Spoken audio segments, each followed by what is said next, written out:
चलिए भाई, ब्रेक के बाद आप सबका स्वागत है। सुप्रभात, गुड मॉर्निंग। आज के शो सीधा सौदा में फ्राइडे का दिन है और बहुत बड़े बड़े इवेंट्स डाइजेस्ट कर लिए भाई। फाइनली कितने हफ्तों से, कुछ महीनों से फेड के दरों में कटौती का इंतजार था। ओवरसाइज कटौती आ गई, उसको लेकर कंफ्यूजन, और कंफ्यूजन लार्जली अब डाइजेस्टेड। इवेंचुअली यूएस मार्केट में तो चाल चली है वो तेजी की तरफ चली है। शायद 50 बेसिस पॉइंट पसंद आ गया है क्योंकि नए रिकॉर्ड उच्चतम स्तर जड़ते हुए अमेरिकी बाजार नजर आ रहे हैं। ऐसे में पिच, स्टेडियम, क्राउड, ग्राउंड सब आपकी स्क्रीन पर है। पिच एक बार डाल देते नजर, पर होगी शायद सख्त क्योंकि रात में बारिश तो हुई नहीं है। ऐसा भी तो सख्त वाला मामला क्या हुआ यूएस में और क्या समझ में आया उनको इस 50 बेसिस पॉइंट्स के कट को लेकर? ऐसा क्या उत्साह मिल गया इनको? पहले तो बोल रहे थे कि इकोनॉमी खतरे में आई, मतलब कंफ्यूजन था। उन्होंने किस चीज को पकड़ लिया? नहीं, उन्होंने इस चीज़ को पकड़ लिया कि राइट टाइम पे कदम ले लिया गया, बिना बहुत देर हुए। और अब उनको लगता है कि अगर रियलाइजेशन हो रहा है फेड को कि हमने देर कर दी थोड़ी, इसलिए फ्रंट लोड करें, तो अभी 75 बेसिस पॉइंट इसी साल, मतलब 3 कट या 1.50 1.25 की उम्मीद लगा के लोग बैठ गए हैं। तो मार्केट में वो एक माहौल बना, बहुत तेज़ हुआ और S&P जाके एकदम लाइफ हाई पे बंद हुआ। ये सिर्फ अमेरिका में नहीं हो रहा, दुनिया के सभी बाजारों में हो रहा था। इसीलिए MSCI का यूरोनेक्स इंडेक्स भी रिकॉर्ड हाई पे बंद हुआ है। तो मुझे लगता है कि अब लिक्विडिटी या लो रेट का फ़ायदा मार्केट को मिलेगा। इस बात को लेकर के सारे ट्रेडर ब्रोकर खुश थे। और चूँकि कल नहीं चलाया था उन्होंने, इतनी बम्पर कटौती के बाद भी ठंडा था मार्केट, तो उसका पूरा आज हिसाब किताब हुआ और बहुत तेज़ी बनी थी। इसलिए हमको लगता है कि इंडियन मार्केट में भी या दूसरे मार्केट में भी उसका रिएक्शन आना चाहिए, क्योंकि बड़ा रेट कट है, इसमें कोई शक नहीं था। तो कल हम लोग बात करते हैं कि लॉजिक फिट नहीं बैठ रहा है कि इतना बड़ा रेट कट हुआ, मार्केट क्यों नहीं ऊपर गया। तो वो रही सही कसर कल पूरी की गई। तो माहौल तो खैर बहुत अच्छा है। हालांकि गोल्ड भी ऊपर गया, क्रूड भी ऊपर गया, कॉपर भी सब ऊपर गया है, बॉन्ड यील्ड भी ऊपर गई है। तो सब एक साथ सब कुछ ऊपर है। ठीक है, वो कोर्स करेक्ट कुछ ना कुछ तो होगा। हाँ, लेकिन ठीक है, ये कहानी है ग्लोब की, हैंडओवर बढ़िया है। पहले सोचा आप कह रहे क्या, क्योंकि अपन ने कल सुबह TCS मेंशन करा था और वो IT सस्टेन नहीं करा। ये लॉजिक बाजार में बाद में अप्लाई हुआ, जो आज आप रेफरेंस देख रहे हो। ये लॉजिक कल अपन ने सुबह अप्लाई करा था, पर वो TCS इवेंचुअली लाल निशान में जाके बंद हुआ था। तो अपन ने कहा था कि परसों की पिटाई के बाद जिस तरह के अब फेड का आउटकम कह रहा है, अगर पॉवेल साहब की बात को बिलीव करा जाए तो IT में IT अच्छा कर सकता है, और TCS अपन ने मेंशन करा था, पर हुआ नहीं था वो। लेकिन आज फिर IT के साथ जा रहा हूँ क्योंकि अब शायद और क्लैरिटी होगी जब US ने अपना वर्डिक्ट दे दिया है उस पर। तो अपन ने कल क्या बातचीत करी थी? अच्छा, 2 स्टॉक रख दीजिए, विप्रो और इन्फोसिस दोनों ही कर दिया। आज TCS हटा दिया क्योंकि यार कल मेंशन करा, कल उसने परफॉर्म नहीं करा। हो सकता है इसमें IT में जब टेलविंड आती है, सेक्टोरल टेलविंड, तो लार्जली सब स्टॉक एक साथ मूव करते हैं। तो अब वो TCS भी हो सकता था, पर ऐसे ही सिलेक्शन में विप्रो और इन्फोसिस मेंशन कर दिया क्योंकि इनमें थोड़ी सी क्लैरिटी, इनके ADRs भी दे देते हैं आपको। कल अपन ने सुबह क्या मेंशन करा था कि 50 बिप्स का कट इंडियन IT के लिए बढ़िया वैल्यूएशन पॉजिटिव है। 50 बिप्स के कट के साथ पॉवेल साहब की अगर बात को बिलीव किया जाए तो वो सिर्फ ये कह रहे हैं कि हम करंट इकोनॉमी बहुत स्ट्रांग है, हम उसको बस उसी पद पे बनाए रखना चाहते हैं। ये इसीलिए नहीं कर रहे हैं हम कि रिसेशन होगा या हम बहुत ज़्यादा ठंडे पड़ने वाली इकोनॉमी, इसीलिए नहीं कर रहे हैं। तो शायद बाजार ने फाइनली उसको लैच ऑन किया है। कल US के मार्केट्स वो शायद कह रहे थे, अगर ऐसी सिनेरियो पेंट हो रहा है कि वैल्यूएशन पॉजिटिव है और अमेरिका इंक पे दिक्कत नहीं है, उनको सपोर्ट करने के लिए हो रहा है, और ये बैंक्स के लिए पॉजिटिव हो जाता है, खास तौर पे 50 बिप्स का मैसिव कट, तो IT तो डिपेंडेंट है अमेरिका इंक पे, IT तो डिपेंडेंट है खास तौर पे वहाँ पे भी BFSI पर, बैंकिंग फाइनेंशियल सर्विसेज पर। तो मेरा ये लॉजिक था, पर बैठा नहीं था कल। आज देखते हैं, आज विप्रो और इन्फोसिस को ग्रीन में रखते हैं, पर आप जानते हैं मार्केट के अगेंस्ट में खड़ा होना बड़ा मुश्किल काम है। तो आप लोग को स्क्रीन ऑब्जर्व करिएगा, आपके पास वो लिबर्टी होगी, देखिएगा मूड मॉल कैसा है, उसके बाद अपना पसंदीदा IT स्टॉक अपने फाइनेंशियल एडवाइजर से कंसल्ट करके डिसाइड कर सकते हैं। ये दो क्योंकि ADR संकेत देते हैं तो वो पॉजिटिव दिख भी रहे हैं, तो देख लेते हैं। ऐसे ही 2 बैंक्स रखे, कल भी रखे थे वैसे बैंक्स, इंडसइंड बैंक वगैरह था। आज उस कल के रिपीट ना करके आज ICICI बैंक मेंशन कर रहा हूं, प्लस HDFC बैंक रख दिया। और बैंक्स इस समय बढ़िया कैचअप प्ले कर रहे हैं। जो लेगार्ड थे वो आउट परफॉर्म कर रहे हैं। कल भी वही हुआ था सेशन में। हाँ, रिकॉर्ड मिस हो गया होगा 4-5 पॉइंट से, लेकिन टेक्निकली यार रिकॉर्ड उच्चतम सर जड़ दिया, ऐसा कह लीजिए निफ्टी बैंक ने कल के सेशन में। एक का दुक्का 4-5 पॉइंट निफ्टी बैंक के मिस होना, वो ठीक है, वो अचीवमेंट नहीं हुआ अभी, वो मिस हो गया, लेकिन टेक्निकली खड़े वहीं थे। दमखम है, ये भी कैचअप बढ़िया तरीके से प्ले कर रहे हैं। और कल सुबह जब बातचीत हो रही थी, जब इंडसइंड बैंक को भी मेंशन करा था, तब बैंक स्पेसिफिक नहीं गया था मैंने ये मेंशन करा था कि इनके नियर टर्म चैलेंजेस हैं और वो सब जानते हैं। वो शायद भाव में आए थे जब ये अंडर परफॉर्मेंस चल रहा था बैंक्स का। वो दिक्कत क्या थी, वो डिपॉजिट मोबिलाइजेशन की थी। जब लास्ट क्वार्टर हम लोग रिजल्ट्स देख रहे थे, जब चैनल पे भी प्रेजेंट हो रहे थे, तो सबसे इंपॉर्टेंट वो पैरामीटर था डिपॉजिट मोबिलाइजेशन, किसका अच्छा हो रहा है, किसका नहीं हो रहा है, कौन एनआईएम्स डिफेंड कर पा रहा है। वो सब कहानी उस तरफ थी। वो नियर टर्म चैलेंजेस अभी भी बने हुए हैं, ऐसा नहीं है कि वो चैलेंजेस नहीं है, पर इसीलिए वो अंडर परफॉर्मेंस था। और जब मार्केट इस तरह से मैसिव आउट परफॉर्मेंस में हो, फ्रेंजीड एक्टिविटीज हो, तो आप कंफर्ट की पॉकेट ढूंढते हो। इसलिए सीएनबीसी आवाज पे जब भी मतलब मेरा मतलब ज्यादातर जब भी एक्सपर्ट्स आए, अगर आपने नोटिस करा हो तो बैंक्स को लेकर उनकी कंफर्ट की कमेंट्री, बैंक्स को लेकर चैलेंजेस के बावजूद कंफर्ट की कमेंट्री इस बात की थी क्योंकि वो वैल्यूएशंस अगर कहीं पर रीजनेबल नजर आ रहे थे तो दिग्गज प्राइवेट बैंकिंग स्पेस, दिग्गज बैंक्स कह लीजिए, वहां पे नजर आ रहे थे। अदरवाइज काफी फ्रेंजीड एक्टिविटी थी और पैसा चैनलाइज करने की इवेंचुअली आपको पता है इकोनॉमी अच्छा करेगी तो बैंक अच्छा करेंगे, वो तो हमेशा से क्या कहते हैं स्टेटेड ट्रुथ है। तो कन्विक्शन इस पॉकेट के साथ है। खैर ये सब लंबी अवधि में प्ले आउट करता है, आजकल की कहानी नहीं है। पर बेहतर ग्लोबल हैंडओवर के चलते वापस बैंक्स को रखता हूं। हालांकि बैंक्स बहुत अच्छा आउट परफॉर्म कर भी रहे हैं, लेकिन आज देखते हैं किस तरह की तस्वीर रहती है। लेकिन दिग्गजों के साथ ही रखा है तो आईसीआईसीआई, एचडीएफसी बैंक करते करते 4 हो गए भाई साहब। ओके, आईएफएल फाइनेंस, और इसमें कल खबर आई कि आरबीआई ने इसके ऊपर जो प्रतिबंध लगाए थे गोल्ड लोन डिस्ट्रीब्यूशन के, उसको ख़त्म कर दिया है। तो अब ये पूरी सुचारू रूप से ये बिजनेस कर पाएंगे। और 4 मार्च को ये प्रतिबंध इनके ऊपर लगा था। पावर ग्रिड में एक और बिडिंग में इन्होंने करीब 7 मेगावाट का जो है गुजरात फेज़ 4 की लाइन बिछाने का कॉन्ट्रैक्ट जीत लिया इन्होंने। तो पावर ग्रिड को इस पर रखें। तीसरा सुलह है, इन्होंने कल एक अपडेट दिया कि इन्होंने एक नई वाइन लॉन्च की है और एक विन फेस्ट शुरू हो रहा है, तो उससे इनको काफ़ी उम्मीद है। प्लस इनका कहना है कि मानसून इस बार बढ़िया रहा है तो उसकी वजह से अंगूर की खेती अच्छी हुई है, तो प्राइसिंग इनके फेवर। अंगूर की खेती अच्छी होगी तो इस सस्ते में अंगूर प्रोक्योर करेंगे और उसको वाइन बनाएंगे बढ़िया, और बिकेगा भी और बेचेंगे तो सूला फेस्ट आ जाएगा। और नई लॉन्च भी की, तो इसको भी रखें। और एयू स्मॉल फाइनेंस, मैं भी 4 बता देता हूँ। एयू स्मॉल फाइनेंस बैंक, तो इन्होंने नीवा बूपा हेल्थ के साथ टाई अप किया, ये इसके प्रोडक्ट बेचेंगे, स्ट्रेटजिक करार है। अब देखा इस वेले आपको इंडसइंड बैंक को म्यूचुअल फंड चलाने की एक परमिशन मिल गई थी, और ये तो बैंक अपने लिए रेवेन्यू स्ट्रीम ढूंढ रहे हैं अलग अलग तरीके से। तो ये भी इंश्योरेंस प्रोडक्ट बेचने का, तो इसको बैंक इंश्योरेंस ज़्यादातर बोलते हैं। तो बैंक इंश्योरेंस, हाँ, तो एयूएसएफ बैंक भी ग्रीन में रखें। 4 हो गए मेरे भी। बैंक्स इंश्योरेंस कंपनीज के साथ टाई अप करती हैं और जब कस्टमर्स को क्रॉस सेल करती हैं तो इंश्योरेंस प्रोडक्ट बेच देती हैं। यस, बैंक इंश्योरेंस, ठीक बात। अगला है एक बैंकिंग है, पर इसका लॉजिक थोड़ा अलग हो गया। ये है आईडीएफसी फर्स्ट बैंक। अब आईडीएफसी फर्स्ट बैंक थोड़ा सा एक रैंक अंडर परफॉर्मर बन गया अच्छी री-रेटिंग के बाद। वो मेरे ख्याल से हायर लेवल्स पे क्यूआईपी वगैरह हुआ था, मार्की इन्वेस्टर्स चेक इन हुए थे, वो सब होते होते उसके बाद वो ठंडा पड़ा तो पड़ा ही गया। तो स्टॉक कुछ ज़्यादा कर नहीं रहा, ये ध्यान रखिएगा। पर आईडीएफसी फर्स्ट बैंक सिनोनिमस है वी वैद्यनाथन साहब के साथ। कई लोग उनकी कैपेबिलिटीज पर जाकर आईडीएफसी फर्स्ट बैंक पे दाव लगाते हैं।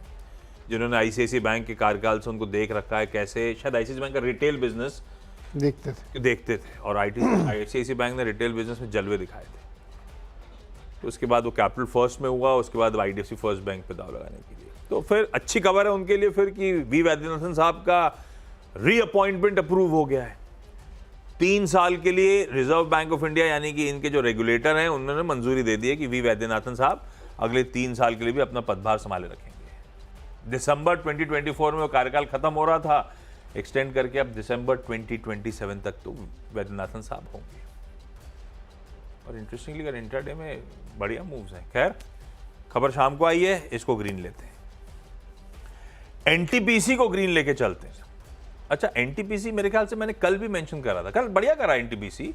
एनटीपीसी कल इसलिए अच्छा कर रहा था क्योंकि इसके वो एनटीपीसी ग्रीन, वो रिन्यूएबल के आईपीओ की तैयारी हो रही थी। सेबी में उन्होंने डीआरएचपी दाखिल कर दिया था। अच्छा, कईयों ने, मैं जब कल वो एक शो कर रहा था तो पूछा था कि इसकी कब शेयर लेना, रिकॉर्ड डेट कब है, क्योंकि अपन ने सुबह मेंशन करा था एक ही शेयर से आप शेयर होल्डर बन जाओगे, आप शेयर होल्डर कोटा में अप्लाई कर सकते हो। तो रिकॉर्ड डेट के लिए अभी तो बहुत इनिशियल प्रोसेस है, ये ध्यान रखिएगा। इनिशियल प्रोसेस में इसलिए कह रहा हूँ क्योंकि अभी डीआरएचपी दाखिल करा है। डीआरएचपी को सेबी कुछ महीनों, कुछ हफ्तों तक देखेगी, उसके बाद कुछ कंसर्न्स होंगे तो वापस आएगा, टू एंड फ्रो हो सकता है हो, और फिर डीआरएचपी को मंजूरी मिलेगी तो वो आरएचपी दाखिल करेंगे। आरएचपी को फाइनल नोट मिलने के बाद वो प्रोस्पेक्टस आएगा, प्राइसिंग इशूड, प्राइसिंग डिसाइड होगी, और इस बीच कहीं वो रिकॉर्ड डेट की बात कर रहे होंगे। अभी तो उन्हें खुद भी नहीं पता हो किस टाइमलाइन पे है। तो जब रिकॉर्ड डेट आएगी, आई एम श्योर इस प्लेटफॉर्म पे, इस चैनल पे आपको अपडेट कर दिया जाएगा। रिकॉर्ड डेट के दिन एनटीपीसी की बुक्स पे आप बतौर शेयरहोल्डर नाम होना चाहिए। और वो कैसे होगा? आजकल तो T+1 है, T+0 भी। T+1 में क्या होगा? एक दिन पहले लेके बैठ जाओ, वो रिकॉर्ड डेट बताऊंगा तब समझा दूंगा। खैर, आज लेने की बात वो तो कल की स्टोरी, और कल तेजी आ गई है स्टॉक में। फंडामेंटली एक्सपर्ट अभी भी बुलिश हैं, टेक्निकली देखना पड़ेगा अब, लेकिन खबर अच्छी है इसीलिए इसको आज फिर मेंशन करता हूं। इसके बोर्ड ने करीब 21,000 करोड़ रुपए के निवेश, इन्वेस्टमेंट्स को अप्रूव कराए, मंजूरी दी है। सिपत सुपर थर्मल पावर में 9,800 करोड़, तो दारीपल्ली प्लांट में 11,000 करोड़ रुपए से ज्यादा का इन्वेस्टमेंट की तैयारी हो रही है। अच्छी खबरों के बीच एक अच्छी पेडिग्री को ग्रीन कर दिया अपने 6 में। ओके, नेक्स्ट 2 स्टॉक्स जो है हमारे, उसमें आईओबी, इंडियन ओवरसीज बैंक, इनको करीब 124 करोड़ रुपए का एक आईटी रिफंड मिला है, जो कि एफवाई असेसमेंट ईयर 21-22 में था। तो बड़ी रकम है, तो इसको रडार पर रखना चाहिए। 6वां सा हो गया एमएसटीसी, ये एक सरकारी कंपनी जो स्क्रैप वाली थी, तो इनके एक कैबिनेट ने अप्रूवल दिया था। तो एक छोटी सी इनकी थी कोनिकेट ट्रांसपोर्ट कंपनी, उसके साथ एक स्ट्रेटजिक बिजनेस हुआ और इन्होंने अपना फेरो स्क्रैप निगम लिमिटेड को बेच दिया है और 100% स्टेक बेचा है 320 करोड़ में। और इन्होंने मिनिस्ट्री को अपडेट भी कर दिया कि हमने जो बिडिंग मंगाई थी उसमें ये कंपनी बिक गई है। तो इसको भी ग्रीन में लेके चल सकते हैं एमएसटीसी को। तो वो अपने 6 ब्रेक ले लें, एक छोटा सा 6 होगा तो लेना ही पड़ेगा। चलो एक छोटा सा ब्रेक, लौट के आगे अगले 4 स्टॉक्स आपका। और अब अगले जो बाकी 4 स्टॉक्स उसमें एक लेमन ट्री, भाई इधर तो यार मतलब रुक ही नहीं रहे हैं। मसूरी में एक 44 कमरे का रिसोर्ट खोला इन्होंने, मतलब ओपनिंग हो गई, चालू हो गया। लगातार इसमें या तो पोर्टफोलियो में शामिल करने का या ओपन करने का। पहुंचो, आपको करना क्या है? आपका एसेट लाइट मॉडल है। हाँ, मैनेजमेंट लेना अभी है। आज के लिए नहीं कह रहा हूँ, जनरली, क्योंकि अब दिखता है होटल सेक्टर में गजब का टेलमेंट है। सीजनलिटी खत्म हो गई। लोगों के पास पैसा है तो पता ही चलता है, चाहे स्टॉक मार्केट हो कहीं हो, पैसा तो लोगों के पास है। अपन लोग को ऑफिस में बैठ के समझ में नहीं आता, लेकिन है बाहर पैसा। और आपने देखा होगा, अब सबके सब, आप भी सर्च करते हो ना किसी प्लेस को, तो अब महंगे होटल ये हो गए 5 स्टार्स, उसमें आप फिर नीचे देखते हो तो अगर लेमन ट्री नाम मिल जाता है कहीं, मतलब 3 स्टार 4 स्टार कैटेगरीज में, तो आप थोड़ा सा भरोसा हो जाता है। अदरवाइज नाम ऐसे ऐसे होंगे कि आपको पता नहीं होगा उस ब्रांड के पीछे वहाँ जाऊँ कि नहीं जाऊँ, रिव्यू से समझ में आ नहीं रहा होता। तो एटलीस्ट ये लेमन ट्री वगैरह आपको भरोसा दे देते हैं कि नहीं यार कुछ तो डिसेंसी होगी, बढ़िया होगा। तो मुझे लगता है ये, और ये क्या कर रहे हैं ये जानते ही है। मुझे लगता है हर जगह बस एसेट लाइट मॉडल पे आप मल्टीप्लाई करते चले जाओ, मैनेजमेंट कॉन्ट्रैक्ट्स के थ्रू रेवेन्यू गार्नर करते रहो। अच्छा, इनके पास तो इकोनॉमी से लेकर के प्रीमियम सभी तरह के हैं। इनके पास 5 स्टार भी हैं। हाँ है वो, तो सब तरफ इन्होंने कीज वाले, कार्नेशन वाले, इस तरह बहुत सारे इन्होंने कर रखे हैं। लेकिन इनकी ये स्ट्रेटजी अच्छी है कि देश के हर कोने कोने में एटलीस्ट हर बड़े शहर में इनका होटल होना चाहिए। डेस्टिनेशन देखो ना, मसूरी वसूरी, भोपाल बढ़िया है। भोपाल में भी है लेमन ट्री, पड़ता है मुझे, एक दिन आया था, पहले नहीं था, बहुत बाद में आए। तो खैर ऐसा याद पड़ता है कि बड़ी खबर है। सुबह बातचीत में कभी महीनों पहले बात करी थी लेमन ट्री होटल भोपाल, मुझे पता नहीं है। एक बार लेटेस्ट बात करनी चाहिए, अभी कितने हो गए टोटल रूम। इनका कुछ टारगेट था कि 10,600 कितने कमरे, इनको 12,000, पता नहीं एग्जैक्ट नंबर मुझे याद नहीं इस समय, कि उतने कमरे इनको करने हैं। वो जो उन्होंने 3 ईयर्स प्लान बनाया था उसमें, तो चेक करना चाहिए। जो ये ओरिका इन्हीं का है ना, ओरिका इन्हीं का ब्रांड है। ओरिका द लार्जेस्ट, मतलब सबसे ज़्यादा रूम्स हैं इसमें। उसके बाद उन्होंने कहा था हमारा कितना 200-300 करोड़ का सीधे बढ़ेगा रेवेन्यू का कुछ। खैर एनीवे बहुत ज़्यादा बात हो रही है लेमन ट्री पे, इसको ध्यान रखिएगा। ल्यूपिन, इसको रेड में रखिए। बैंक ऑफ अमेरिका की एक रिपोर्ट है, वो ये कह रहे हैं कि एक दवा थी जो मिराबिजॉन लॉन्च की इन्होंने 2 दिन पहले, पिछले 2-3-4 पहले जब भी पहले लॉन्च की इन्होंने और जाइडस ने, लेकिन उसमें एक मुकदमेबाजी चल रही है कोर्ट में। तो अगर वो रिस्ट्रिक्शन आ गया तो दिक्कत हो जाएगी। तो इसलिए वो ये कह रहा है बैंक ऑफ अमेरिका कि ये एक ओवरहैंग बना रहेगा नियर टर्म में। और जिस दिन ये खबर लाई थी लॉन्च की, उस दिन स्टॉक में 3% की रैली बनी थी। तो ये तो खैर इनका इंटरप्रिटेशन है, बट दिक्कत ये है कि इन्होंने टारगेट कट किया है, 1660 से 1560 कर दिया है और स्टॉक 2150 पे इस वक्त ट्रेड हो रहा है। तो बेफा की रिपोर्ट पे इसलिए मैं इसको रेड लेके चल रहा हूँ। हिंडाल्को पे मैक्वारी ने आज मेटल्स पे रिपोर्ट निकाली कई सारी कंपनियों पे, उसमें हिंडाल्को इसलिए लिया मैंने क्योंकि उन्होंने आउट परफॉर्म की कॉल दी है और टारगेट 760 रुपये इसका किया है। और इनका ये कहना है कि मेटल में स्टील खास तौर पे, क्योंकि इनकी रिपोर्ट JSW स्टील, JSPL इन सब में भी है, अब एक बड़ी तेज़ी बनने की संभावना बन रही है और इंडियन कंपनीज़ को इसका फ़ायदा हो सकता है प्राइस कॉम्पिटिटिव रहेंगे तो लेकिन हमको लगता है कि कॉपर और एल्युमिनियम पे ज़्यादा फोकस करना चाहिए, तो इसलिए हिंडाल्को। और आखिरी 10वां है परसिस्टेंट। अभी इतनी IT की आप बातें कर रहे थे कि अगर US में इतनी बड़ी तेज़ी, रिकॉर्ड तेज़ी बनी है तो यार IT तो बननी चाहिए ना, तो मिड कैप वाले ज़्यादा चलते हैं। देखो कल भी इसने 2.5% की रैली दिखाई थी, तो लेट्स सी परसिस्टेंट क्या करता है। आपने बोला ल्यूपिन का मीरा बिग्रॉन, तो अपन ढूंढने के लिए क्या था ये, तो इसकी इस्तेमाल होता है ओवर एक्टिव ब्लैडर को ट्रीट करने के लिए, मतलब बार अर्ज हो रहा हो आपको तो उसके ट्रीटमेंट के लिए। चलिए भाई, अगला स्टॉक जो है वो गॉडफ्रे फिलिप्स है। गॉडफ्रे फिलिप्स इंडिया, पर यार पता है बड़ा दिन, इसके लिए मैं लाल लेके चलता हूँ। क्यों लेके चल रहा हूँ? क्योंकि यार ये तो पता था, ये जब AGM कंक्लूड हुई थी तभी बोनस इशू की बात आ गई थी। बोनस इशू AGM से पहले, ऐसा उसी दिन की कहानी थी। तो बोनस इशू पता था और बोनस किस अनुपात पे आना है ये भी पता था, 2:1 का। तो आज हामी भर गई, तो उसमें क्या सरप्राइज है बाजार के लिए? चार्ट दिखाइएगा स्क्रीन पे जरा, 3-6 महीने का अगर दिखाना चाहो आप डायरेक्टर साहब, तो ऑलरेडी बहुत चला हुआ है। अब मोमेंटम स्ट्रांग है, कल भी अच्छा चला हुआ है। पता नहीं, अपन लाल लेते हैं, आप लोग सिर्फ वॉच आउट करिएगा, बड़ा इवेंट है, पता नहीं किस तरह से एक्ट करे। अब बताना भी जरूरी था आज कौन से 20 स्टॉक्स लड़ा पे रखने हैं, तो गॉडफ्रे फिलिप्स मैं रेड लेके चलता हूं, लेकिन आप वॉच आउट करिए। फीनिक्स मिल्स को मैं ग्रीन रखता हूं, बहुत सॉलिड कंपनी है।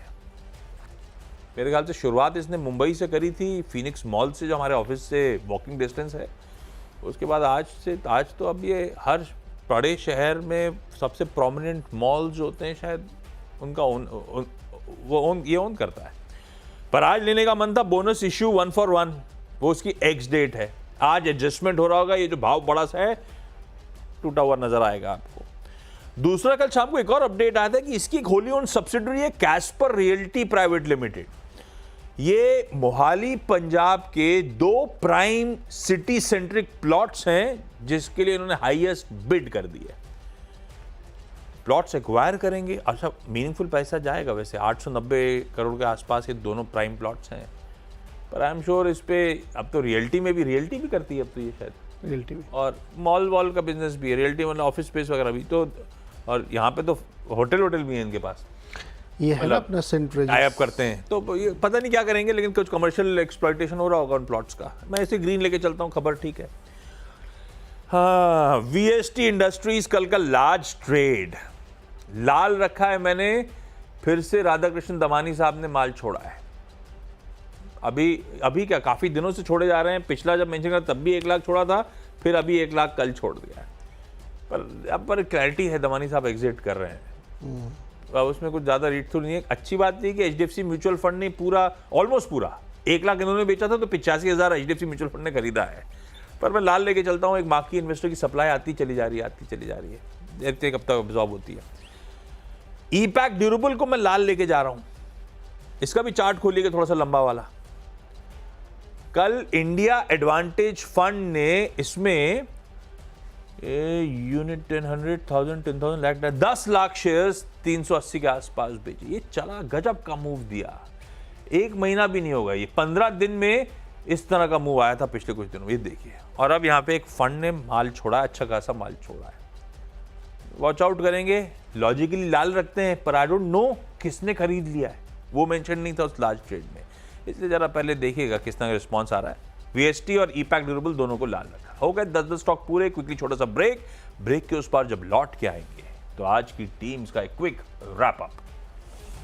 सबका स्वागत है। आज शुक्रवार के जो टीम लाइनअप है वो आपकी स्क्रीन पर आएगा। किसी ना किसी वजह से लाल हरे हैं। अपने फाइनेंशियल एडवाइजर से कंसल्ट करिएगा भाई, अगर ट्रेड वेट का मन बन रहा हो आपका।